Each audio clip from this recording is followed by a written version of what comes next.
U.S. consumers took another big hit at the cash register in November, with inflation flaring at its fastest annual pace in more than 39 years.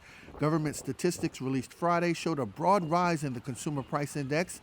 In the 12 months through November, consumer prices have surged 6.8%. That's the biggest rise since 1982. Airline fares saw a huge jump last month heading into the holidays after 2 months of falling ticket prices. Transportation costs were high as a whole, and car prices remained elevated last month too. Even though gas prices have started to come down, the pain at the pump was still severe, with gasoline prices rising 6.1% in November.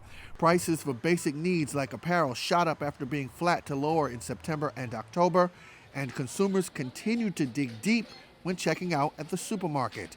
Mizuho Securities USA Associate U.S. Economist Alex Pele. But when you look at things like rents and other kind of more durable components of inflation, you can see that the underlying pace of inflation is higher.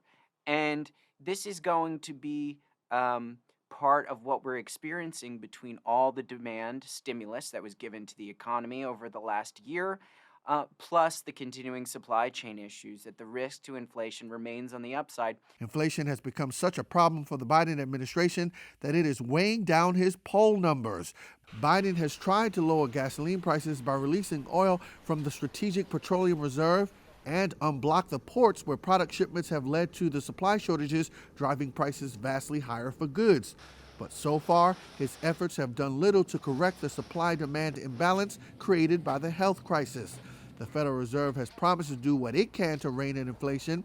Policymakers next week are expected to announce a speeding up of the drawdown of the Fed's massive bond buying program, which could set the stage for the first interest rate increase since 2018 as early as next fall.